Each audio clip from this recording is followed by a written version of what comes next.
Hello, everyone, and welcome back to the Red Mist podcast with me, Seshadri. And it's been a while. We haven't had an episode this Tuesday. That's kind of because I was lazy, to be honest. Really, I had other things to do. So, unfortunately, I couldn't actually do an episode this Tuesday. So, apologies for that. But we are here midweek, and it's a special episode. Not from a Liverpool perspective, particularly, especially since one of the teams involved in this special episode is Chelsea. But yeah, it's a special episode because we have someone who has joined us before on the podcast, someone who's here to talk women's football and specifically the Women's Champions League, Chelsea Football Club, and just everything to do with the Blues, really. Radha Gupta, how are you doing today? I'm doing very well. Very nice introduction. Thank you for having me on. I've won a blue top just for this occasion. But yeah, pumped to chat everything Chelsea and Barcelona in this final. Yeah. It's unfortunate. I've had one other. I don't know what it is with you Chelsea fans. Like another guest of mine who's also a Chelsea fan had like this whole Chelsea flag and he had a Chelsea jersey on and then in the end he was so disappointed when I had to tell him that it's just an audio thing because he thought it was going to be video as well. But yeah, we'll get to that. That's something I am looking into doing for next season. So maybe next year when you come to talk about Chelsea, you can be decked in all your Chelsea gear for. I think it's a good time to be a Chelsea fan, so we're just flaunting and gloating to whatever extent. It is, and winning the league title, winning the Super League title, that is, and in the Champions League final as well, in both the men's and the women's competition. So, yeah, that's pretty impressive. So I was just reading this article on The Guardian, and it says, just describing what Chelsea is like. It says magical yet intense, sleek yet gritty. These are juxtapositions aplenty in Emma Hayes' all-conquering Chelsea team. So let's talk about, the team as such and, the season that they've had. Just as a Chelsea fan, how good has this season been for you? It's been one of the best. I think, starting from the beginning. I'll start from the end of last season where the season was cut short and Chelsea were awarded the title on points per game. One that leaves a little bit of a bitter taste in the mouth of a lot of fans because you're not really earning the title. And I think two, winning that in whatever fashion we did, put a target on our back and said, you guys are the champions, you have to defend this title now, right? That's the expectation from the Chelsea fans, from the Chelsea players themselves, from the Chelsea management. And obviously, there is that much more want and will to overthrow Chelsea and to dethrone them. So I think going into this season, there were a lot of expectations on Chelsea from the fans, from the opposing fans, from everybody who's watching the women's game in general. And I'd like to start, I always tell people when I'm talking about Chelsea and about football is that the season didn't begin when the first game kicked off. It began when Emma Hayes made that first signing in the summer, or when Pernilla Harder was, scouted and then brought in. Like Emma Hayes broke the bank to get this European queen to Chelsea just for our European glory. We've got our WSL, we've won it without her. We have the players to do it, but European glory, the Champions League is where we struggled. And to bring in key players who can really turn it around for us, I think that's where our season began. And that just set a statement for everybody watching who had eyes on Chelsea and on the WSL and on women's football in Europe, that, Chelsea are here to compete at the highest level. And I think you saw that going into the WSL. I think the WSL is one that is covered the most and is most accessible to people. So we end up watching that the most and talking about it. Chelsea started off really well. We had a 9-0 win versus Bristol. While that is not the achievement I'm talking about, is that we had 9 different goal scorers in that game. So it just tells you that we are not relying on the deadly duo of Fran and Sam or the game-changing ability of Pernilla Harder. We had defenders scoring from set pieces. We had people setting each other up. And I think that really encapsulates what Chelsea has been this season. It's been that depth in our squad that has kept us in the running for all the competitions that we're playing in. And of course, with really tight competition within the WSL, I think it's kept us on our toes. And we had this one shock upset versus Brighton, I think in Feb of 2021, which was important for us. I think it was important for us to just get our bearings back, say that we're not unbeatable, we're not invincible. We have these kinks that we need to solve. And I think for Barcelona, that's something that they have not experienced, right? They have not experienced a shock upset. They have not had the chances to fix those little flaws that might show up when they play a Chelsea or when they play a Man City or whatever that might be. So I think that is a little bit of an advantage going into this final of the Champions League. But Chelsea's season this far has been exceptional. And it just comes down to Emma Hayes' tactics. I always say, tattoo it on my forehead. Emma Hayes always has a plan. And her plans have worked so far. I'm hoping they work coming this Sunday as well. But yeah, it's been a good time to be a Blue. Definitely a good time to be a Blue. You touched upon it a little bit. Sam Kerr and Fran Kirby as well. Obviously, Sam Kerr finishing as a top scorer in the league, and Fran Kirby I think is third with the most number of assists as well. She has 16 goals and 11 assists. Sam Kerr, for the record, has 21 goals. So, yeah, how good have those two in particular been to your season? And do you think they hog the limelight away from like other players in the team, other defenders especially, and maybe midfielders as well? They do. They absolutely do. I think they know that. The entire team knows that. I think the world of football is dominated by goals and assists and golden boots and golden this and golden that. So often we miss out the players, just the engines of the team who are working behind the scenes, who are keeping, blocking shots, making interceptions, making tackles. I think that's football in general. That's not very specific to Chelsea. And of course, it applies to Chelsea this year. Fran and Sam have just taken away everything. Kirby is this new tagline that we come up with because either one is assisting the other one or someone is setting it up for the other one. It's just been a case of they've got so many assists and so many goals. Most of them have been to each other. So this duo has been everything for Chelsea going into this entire season. And obviously, with two players who are performing this well, you have to rest them, right? You have to have this fine balance of keeping them, ready, injury free, everything else, choosing which games to play them. We've had games every 3 days for the last couple of months. So I think these two have just been exceptional. They've peaked at the right times. And a lot of people won't realize this. Just watching their telepathy on the field, this is the first season that they're actually playing together. Because last season, Sam obviously joined in the second half, and Fran Kirby had a very life-threatening illness for 8 months that kept her sidelined. So they didn't really play together in that season. And this is the first season that they've sort of stepped on the pitch together. So it just shows you what kind of training has gone in behind the scenes, because it looks like these two have been playing together forever. And I think that's the beauty of Chelsea. Definitely. So aside from these two, if who would you say is sort of an underrated player of the season for you? Someone who's maybe not in the headlines, but is if that person's not on the pitch, you definitely miss that person. Who would that be? That would be Magdalena Eriksson. She's our captain. She's our centre back. You would think that she's our captain and everything, that she would make the headlines. She often doesn't. I think with defenders, they don't make headlines, unless they score an own goal or they make like a very, very crucial goal line clearance, which Magda did in one of the games. But I think she has been very, very crucial. And I know that only because we've played 2 matches without her and we've really struggled. We really struggled in those matches to an extent that I said, you guys, we need to sign defenders. Like, what's happening here? But the second she was on the field, I was like, all good. Defense is good. We have enough depth. We have enough XYZ experience. So I think Magda has been one very, very crucial for us. And she's this kind of winner. Like, she's got this fierce competitor mindset where even when she was sidelined, literally, I wanted to give her a megaphone in the stands and just her shouting instructions, because that's the kind of presence we need on the field. So missing her would just be very, very crucial. I want her to sign a lifetime contract right now. Like, I will crowdfund it, whatever is needed. We need her to stay. I think another one in the defense line has to be Maren Mjelde, who's a Norwegian player. She's obviously one of our fullbacks. She's also our first choice penalty taker, who unfortunately had a season-ending injury back in March. I think she had an MCL tear. So another one who we don't talk about, but the second we missed her, the second she wasn't available, we were like, who will replace her? We were like, who steps up here? What positions are changed? Someone has to play out of position. And again, one credit to Emma Hayes for training people to fill in those spots when needed. But Maren Mjelde and Magdalena Eriksson have been 2 people for Chelsea over the years who've really, really been crucial. And this season was no different. So just to sort of build upon that, obviously for listeners who are listening, Magdalena Eriksson is also the favorite player for Radha. So there is a little bit of bias involved, I want to say.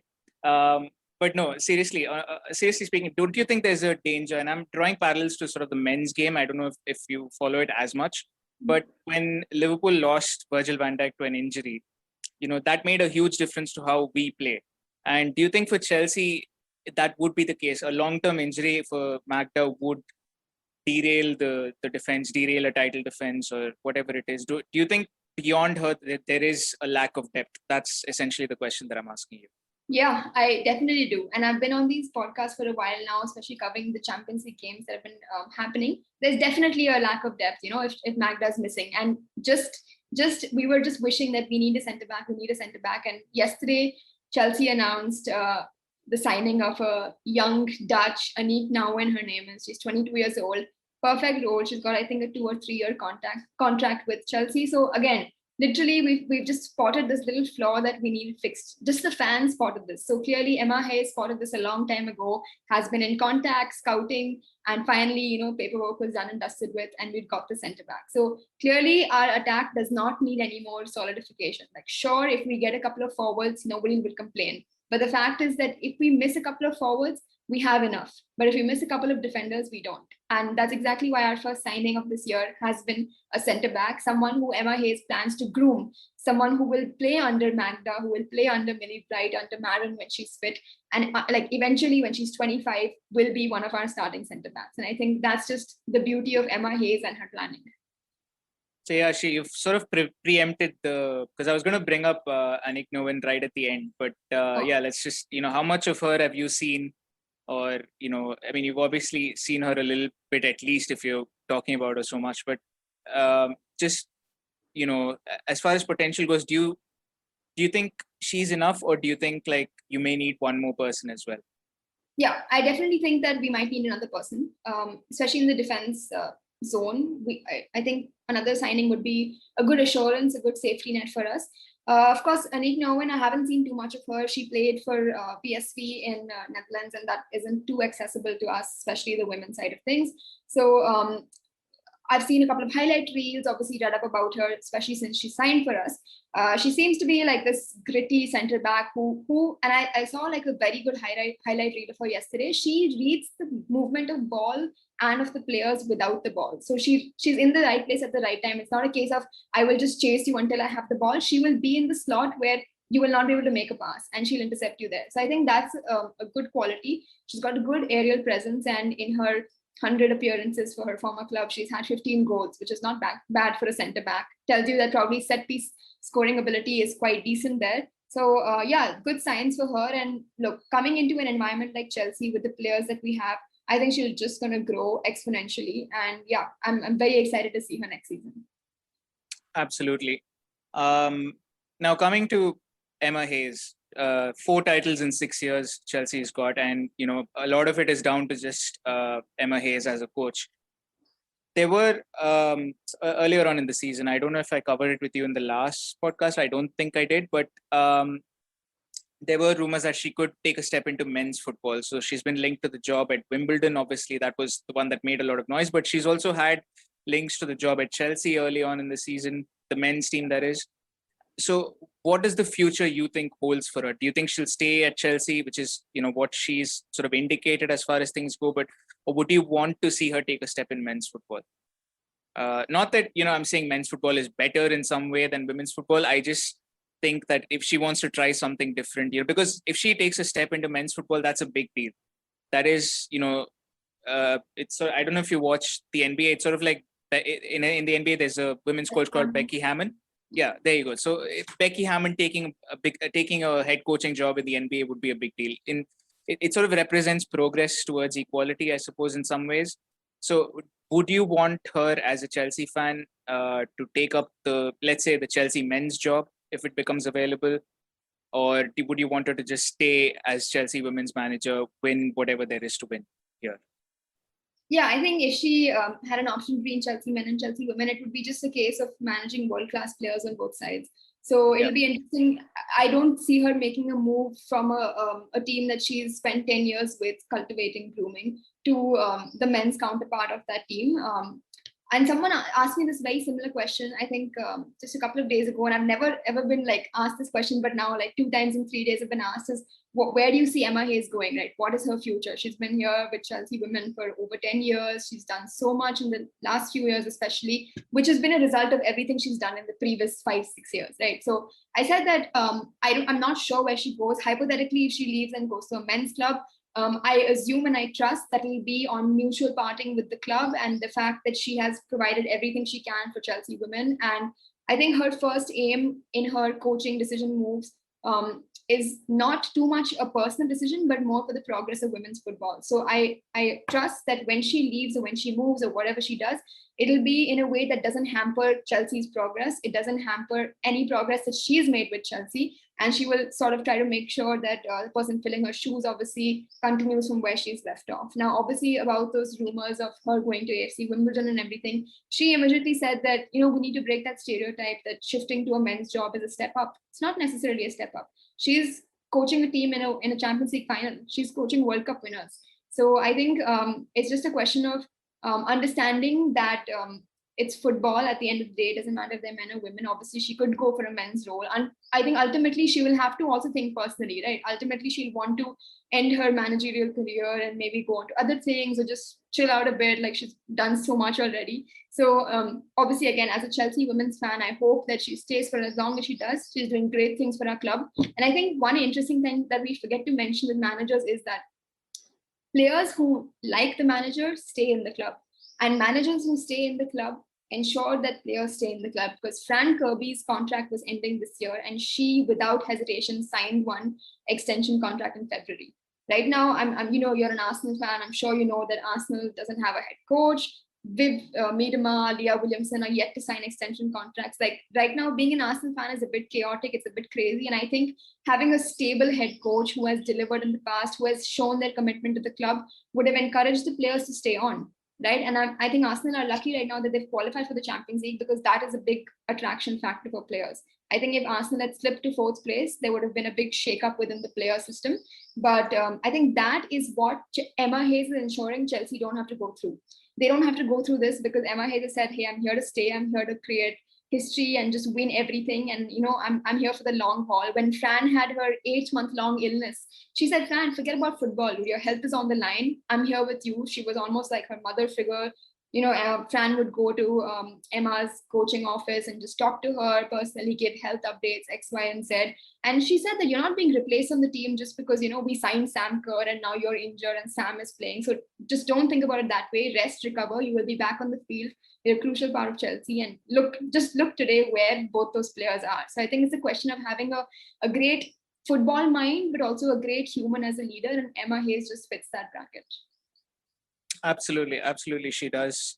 What about okay, you mentioned Arsenal, obviously. So let's not mention Arsenal for now. It's like you said, it's a very chaotic place. I don't quite want to think about Leah Williamson leaving. She is kind of the main reason I became an Arsenal fan. So, which is very weird because I mean, this is digressing, but a lot of people find it very weird that I'm a Liverpool fan when it comes to men's football and Arsenal when it comes to women's football. They're like, those are two rival clubs. How do you?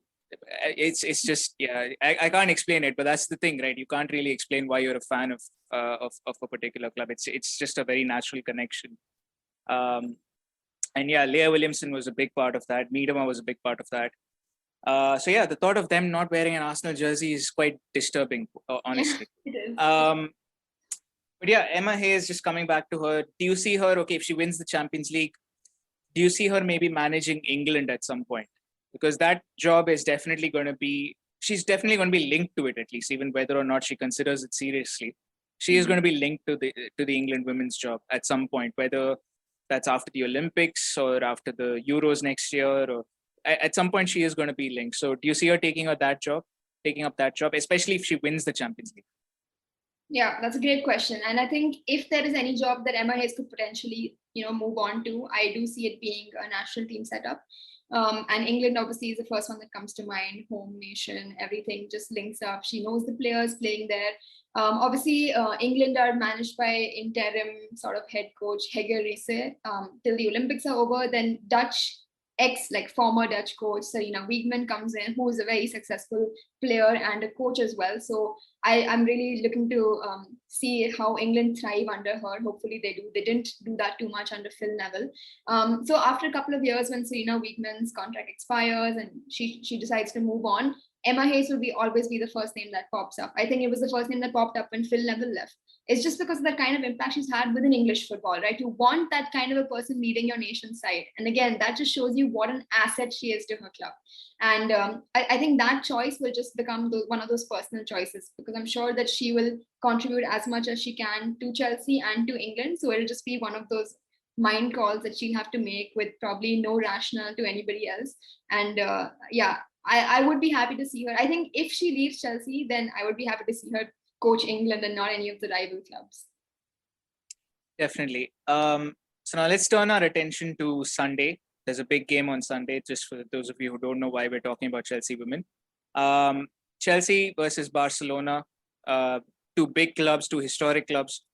Um, so just to give the listeners a little bit of an idea, they're playing in the Champions League final. Barcelona are not only undefeated this season, but they haven't even drawn a single game this season in their league. They have won the Spanish First Division. They have some established internationals in their team: Jenny Hermoso, Asisat Oshoala, some very, very talented players, Carolyn Hansen as well, Maria Caldente. All these guys are top players, and it's going to be a really good clash. But what I want to ask you is, how do you see that game going? Because you've got the champions of England, the back-to-back champions of England, playing against the champions of Spain, essentially. And yeah, how do you see that going? Yeah, and it's so fitting that this is the Champions League because you have two champions from two different countries fighting it out for European glory. I think that's just the perfect representation of why this is considered the highest stakes, why it's the biggest tournament, why everybody signs to clubs just to win this, and why managers sign players only for this tournament. So this, I expect mayhem, I expect chaos. I expect VAR, which has been very not so friendly addition to this final, to play a role in decision making, to play a role in a lot of heartbreaks potentially. Hopefully that's kept to a minimum, but I just do not see it. I really do see it playing some sort of chaotic role within the final. As for both the teams, I think I was mentioning this to you earlier. Both come with their own set of advantages. I think Barcelona, they've been in a Champions League final before. They know the stakes, they know the pressure that comes with it. And Lieke Martens' interview a couple of days ago, I was listening to her. She said that we are prepared this time. We just were not prepared the last time. We were playing Olympique Lyonnais, who win Champions Leagues for fun, and they completely destroyed us. We didn't know how to even come back from the first goal. They are now going to be the Lyon for Chelsea, because Chelsea are the new entrants, made in Champions League final. Obviously, the men are in the final too, so some sort of added combined pressure that the fans are putting on both teams now. But look, I think Chelsea are going to come in as a little bit of the underdogs, and Barcelona have self-proclaimed them as the favorites, which is good. I like that confidence, and you need to have that confidence if you've been in a Champions League before, if you've dominated your domestic season in the way that they have. They deserve to be favorites. Even just the pathway to their Champions League final has been a pretty comfortable one for them. As for Chelsea, their advantages now are that they've played a very competitive couple of tournaments within Europe. The WSL, obviously, the Conti Cup was a big one, and those repetitive competitive matches have ensured that Chelsea are always on their toes. They've lost a couple of matches here and there, ensuring that their flaws that were sort of highlighted have been fixed, hopefully. So that is an advantage that Chelsea brings in. I think one disadvantage for Chelsea that I've noticed in the Champions League is that our first leg in the quarters and in the semis, we struggled. We really struggled to figure out how the opponents are going to come at us. We managed to win the Wolfsburg first leg, but we lost the Bayern first leg and in the semi-final. Second leg, we were much more sorted. We knew their plans, we knew their players, XYZ. This final is just one. It's just 90 minutes, potentially goes into extra time and penalties, but you do not have the scope of rectifying your mistakes in the second leg. And that is going to be the true test for Chelsea and for Emma, where they need to figure out how Barcelona play. Mind you, Chelsea and Barcelona have never played a competitive match versus each other, believe it or not. And what a first occasion to have this competitive fixture. Emma Hayes is going to be the true test for both sides on how they have read and analyze video footage of both teams and who's going to come out on top. But everyone listening, you have to tune into this game. It's Sunday at 12:30 a.m. IST time. It's going to be just one for the ages. Absolutely. Interesting stuff you said about having the experience of playing in a Champions League final before for Barcelona. I think that's because I kind of feel the same way. I think just again to sort of equate it to men's football, this is the same as when Tottenham played Liverpool in the 2019 Champions League final, because Liverpool had lost the year before in the final, and they came. It was sort of the same thing. You mentioned Lieke Martens saying we were better prepared, and I think the first year Liverpool, we kind of felt the occasion get to us because we lost to Real Madrid, which was their third sort of successive final. It's kind of all tied in terms of if you have the experience, you sort of do better the next time. And that's just how it is with football clubs. So like you said, it'll be very interesting to watch the game and how Chelsea handle the occasion, because it's their first time on the big stage against Barcelona, and yeah, it's not Barcelona's first time, and I think that's one very crucial aspect as well.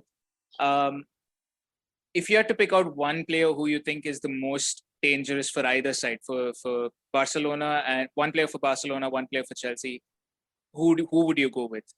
Or rather the most important rather than the most dangerous, because when I say most dangerous, you're more likely to sort of pick Sam Kerr and Hermoso maybe, but the most important, I guess, in a final. I will give you the most important and the most dangerous. Okay. Yeah, so Barcelona, I think the most important will be their captain, Alexia Putellas. She's a midfielder, and she is the one who, similar to Magda, runs the ship, right? And being in the midfield this time, she has the ability to create more attacking chances as well. But again, being in the midfield means that you can step back and have a chat with the defenders, with your goalie, and set the wall up for a set piece or whatever that is. So it comes down to being at the helm of everything right in the epicenter of the entire tornado or whatever, right? So you can see everything, you have a connection with everyone, you can play a 1-2 with a defender or with an attacker, you can just do everything. And I think for that, we will have to counter her midfield ability with one of our midfielders. So it's going to be interesting to see who Emma pairs up with her. As for the most dangerous Barcelona player, in my opinion, when I look at the lineup, when I've looked at a lineup who are playing versus Chelsea this entire season, I haven't really trembled. But I have trembled thinking of the lineup that Barcelona could put out. And I think one of the most dangerous players is the Norwegian winger Caroline Graham Hansen. She is 24, 25. She is an ex-Wolfsburg player. She's played with Pernille Harder at Wolfsburg, won a series of trophies there. And obviously Barcelona picked her up, very similar to how Chelsea picked up Pernille Harder. And especially if you look at that second leg Barcelona semi-final, she was up there creating chances. She had two defenders on her and she crossed the ball in for a grounded cross for a Lieke Martens finish, which just tells you that she has the ability to beat people even without her aerial presence, just complete footwork dominance. And the fact is that our fullbacks are going to come up against her, and Chelsea have stuttered a bit only in one position this entire season. It has been our fullback position, because Maren Mjelde was injured, and then we had a youngster, Niamh Charles, come in who stepped up well, but then we had to move somebody else. Magda was injured for a bit, so we had to move a midfielder into centre back, and then we had a second fullback come in because one of our fullbacks wasn't performing too well. So I think they are going to be exploiting our fullbacks, and we are going to have to counter their fullbacks. That's going to be the battle to watch on both sides of the field. So that's the most dangerous player for Barcelona, I would think. Now coming to Chelsea, the most important player again has to be the captain, has to be Magda Eriksson, not because she's one of my favorites, just because again, we've already spoken about her importance, her presence. We've just seen literally in the span of 1 week, on one Sunday she wasn't playing and we struggled, and the next Sunday she came back and we looked really good. So just her immediate impact on the field is something that we just cannot deal without. And of course, another special mention to Pernille Harder, who I truly believe that she has her entire, like every penny, every pound of her transfer fee has been done and is for this occasion, the Champions League final. Whatever she does here will be worth the entire fee that we've paid. I mean, she had the game-winning header in our second leg versus Bayern. Again, that's an example of the moment that she was bought for. She was bought for that kind of a moment. So she'll be one, again, who will have to be countered. I think her role at Wolfsburg was very different from her role at Chelsea. And that's why people say that, she's come to Chelsea, but she's not scoring goals. She's not doing this, she's not doing that. Her role is not really to score goals. We have two goal scorers who are doing like a little bit extra. They're taking up, everybody else's goals as well. The fact is that she's here to create opportunities out of nothing. And the fact that when the defenders say, oh no, Fran is running, let me chase her, Pernille Harder has opened up. And to have Pernille Harder open, right in front of the frame of your goal is a very dangerous thought. I think Pernille Harder is one to watch. But as for the most clinical player, the dangerous one to watch, someone who creates and who scores, it has to be Fran Kirby. Just because Fran Kirby has a few disadvantages, like she's not very tall, but she makes up for that in pace, and she makes up for that in game vision. The fact that she still scores headers is not because she can jump 3 feet, it's because she moves to where the ball is going to come, and the defender hasn't read that yet. So her ability to move, to predict where the ball is going to come, tied with the ability of Sam Kerr or Guro Reiten or whoever it is assisting the ball to Fran's feet, is what makes our attack so clinical. So Fran Kirby is going to be one that Barcelona are doing their entire homework on. She is a potential Ballon d'Or, a nominee for sure. I think she's got a great shot to win it as well. And if she wins Champions League, then I think I would put my money on it for her to take that award home this year. But Fran Kirby has to be one of the most clinical strikers in the last 7-8 months, and she is going to be a danger player for Barcelona. Right. So finally, the important question: predictions, scoreline predictions, and if you can get the scorers, that's also fine. But yeah, scoreline predictions for the game. Okay, scoreline prediction. I have predicted a 3-2 win for Chelsea. And I say 3-2 because I am 100% I'm 100% sure that Barcelona are going to score. I think at this level, there's no way that you can contain that kind of attack that's coming. Again, like I'm just, my leg is shaking just thinking about their attack coming towards our second choice fullbacks. And I'm getting a bit concerned thinking about that. But I think 3-2 is just because the resilience that this team has. And I think after that Bayern second leg semi-final that Chelsea played, there is a renewed belief within the players, within the squad, within the fans, within the Chelsea fandom that this team does not give up for 90 plus like X minutes, right? You will just keep going until the final whistle is blown. Ultimately, you know, we scored 3-2 and we were still struggling with goal line clearances were happening. Bayern was getting corners again and again to an extent that the Bayern goalkeeper came up and then finally on a counter, we scored into an open net. 4-1 is how it ended, right? So I think it's going to be a very tight game. There's going to be a lot of goals. A little bit of VAR chaos is going to come in there. But I want to see this wrapped up in 90 minutes, only because I don't think my heart can take another 30 and potential penalties. But it's going to be, look, for both teams, right? Whichever teams win, it's going to be historic, firstly, because that'll be the women's first Champions League final for either side. And whichever team wins will make it, that club has won their men's Champions League and their women's Champions League. You know, for the first time, like no other club has won the men and women's Champions Leagues, not in the same year, just ever. So Barcelona win will be maiden title for them, and of course that record, same for Chelsea. So there's so much riding on the line, and yeah, I'm just getting goosebumps thinking about it. But 3-2 Chelsea is what I'm going to say. I reckon Fran Kirby will get on the score sheet. I think Jenny Hermoso will get on the score sheet as well. They both are the current golden boots in the Champions League. They both have 6 goals. So again, Pernilla Harder has 5, I think. So it's going to come down to just extreme finishing. I think Barcelona are lacking a little bit in defending set pieces. So I'm expecting Chelsea to go down the wings and draw a lot of corners in, just to have a couple of them, you know, put into the back of the net by Sam Kerr, who's our kangaroo. She jumps 5 feet in the air and has obviously won the Golden Boot. That's another thing that Arsenal fans cannot talk about anymore in the WSL. A couple of things that we can just, stolen from you. So yeah, she just keeps taking shots at me. She just keeps taking shots at me. This is, yeah, she comes onto my podcast and keeps taking shots at me. This is just, yeah. No, keep going on, please. Yeah. Yeah, I think this is the only time that Chelsea fans can take shots is because we're on this high. Of course, I hope it doesn't jinx anything, but yeah, it's going to be one of those games to watch. Everyone tune into it. I mean, Sunday night football is just the best thing ever. So it's going to be one to watch for sure. And 3-2, I'm hoping. Hopefully, it's a bit of an easier battle. Maybe a 3-1 is good enough as well, or maybe a 2-0 Chelsea win. But I think it's going to be a goal fest. Yeah, see, here's the thing, right? I am kind of going to go on the opposite direction, not in terms of result. I still have Chelsea winning, but so my thing is like, it's a final, it's a big occasion. I feel like both the teams are going to start off very cagey. I think the first 45 minutes, I don't think we're going to see any goals. So my prediction was a 1-0 Chelsea win. It's going to turn out to be so anticlimactic, is my opinion, because it's a very big occasion, and you know, when it comes to these one-off games, you kind of don't want to concede more than you want to score, at least at the start. Like, you don't want to concede like a 5th-minute goal, and that just ruins your entire game plan for the next 85. So for me, I feel like the first half is just going to be 0-0. Both teams feeling each other out, you know, seeing where the threats are, seeing what they're trying to do, adjust for it at halftime, and then come out, and maybe second half will be a little more open. One, maybe because you know what the other team is doing.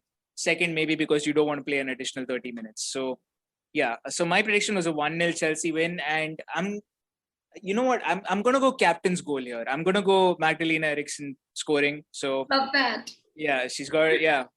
Yeah, so you're very happy about that, but I'm very happy. The final is in Sweden. That's her home nation as well. Yeah. So I'm fully pumped for I think your prediction is very good, in fact, because Chelsea might do that, especially since we've used the first leg to feel the team out and then attacked in the second leg, this first half and second half could kind of be a metaphor for those two legs. So that is a very potential situation that happens where Chelsea just say, hey, let us figure out how these people are playing, maybe play a little different to our style and throw them off. And then the second half, we come out and attack. I think that's a very, very unique take. And that could surely happen. I would be happy if Chelsea go that route. I'm just concerned that Barcelona might score and we might get a bit frantic. But hopefully we hold our ground in the defensive half with our captain Magda and our brick wall AKB, and we should be good to go. Yeah, definitely. And whoever gets the first goal, if it's going to be a game with more than one goal in it, I think whoever gets the first goal is, that's probably going to swing the game their way. And I know that's a very cliched thing to say about a football match, especially a final, but that's just the way these things go. But yeah, historic season for both clubs, historic season for Chelsea as well. Congratulations on winning the league title. Hopefully next year you give it back to North London, to Arsenal, not to Tottenham. Yeah, I think, can I quickly add here that I'm going to draw a parallel to the Women's World Cup, where USA actually scored within the first 10 minutes of each of their games that they played until the final. Right? So they had this immediate dominance, immediate assertion of authority on the field in every game until the final. Even the semi-final they scored. So, and in the final, first half versus Netherlands, 0-all. So that was the approach, right? They were like, we need to see this team. We need to just sit back, watch how they play, maybe attack on the counter. And that's what they did. Unfortunately, they conceded a penalty, and that was the first goal that USA scored. And after that, the Dutch defenders opened up trying to get a goal, and then Rose Lavelle got a second one. So I really love the comparison that you made, or the prediction rather, that it's going to be cagey. Very, very possible. Very possible. It'll be interesting to see what Emma Hayes comes out with, because Chelsea naturally play this attacking game. We don't know what to do if we have so much possession. We just can't figure out what to do. We really struggled with that in the Bayern game where we had possession. We were like, what's happening here? So it's not in Chelsea's nature to sit back. So it'll be interesting to see if Emma Hayes says, you guys sit back. Maybe this entire week they've been training something totally different. And that's, I think, the beauty of football and Emma Hayes' tactics. Let's see what she brings. Definitely, yeah. It'll be an interesting match for sure. Like I said, historic season for both clubs. Chelsea won the league, won the Continental Cup, still in the FA Cup as well. So potentially a quadruple season, the first one since Arsenal in 2007, I think. Yeah. It'll be interesting to see how they go forward from here. Barcelona obviously confirmed as the league champions recently, and with the Champions League on the line as well. So yeah, it's going to be a good game. Radha Gupta, thank you so much for joining us. For those of you listening, Radha's also got a YouTube channel called She Talks Ball, where she talks about women's sports, not just football, other sports as well. Does reaction videos to Chelsea games, which are quite entertaining to say the least. I've been a fan. I've been watching as well. And she does some amazing work with respect to women's sports. And is there anything else you want to add? Or just that we are planning to take the quadruple from Arsenal this year as well. That's something else. We're going to end the podcast on that note. No. Seriously, go on though. No, that's what I was going to say. Just another shot with you before we wrap up. But yeah, thank you for having me on. It's always nice to have conversations about women's football, and your following and your listeners will get exposed to something. Hopefully they'll listen to this before Sunday and can catch the match, at Sunday night. But yeah, thank you for having me on. It's always a pleasure. Yeah. Thank you guys for listening as well. You can find this podcast on Spotify, Amazon Music, and wherever else you get your podcasts from. I've got some stuff later coming this month, especially with the European Championships, the Olympics coming for women's football as well. So yeah, I've got some stuff. I'm expanding into YouTube, but more on that later. More on that in another special episode, I guess. But till then, stay safe wherever you are. Take care. That's very, very important these times, especially if you live in India, and which is where I think about 1/5 of my listenership is from. So yeah, take care, stay safe, and I will see you guys next time. Goodbye.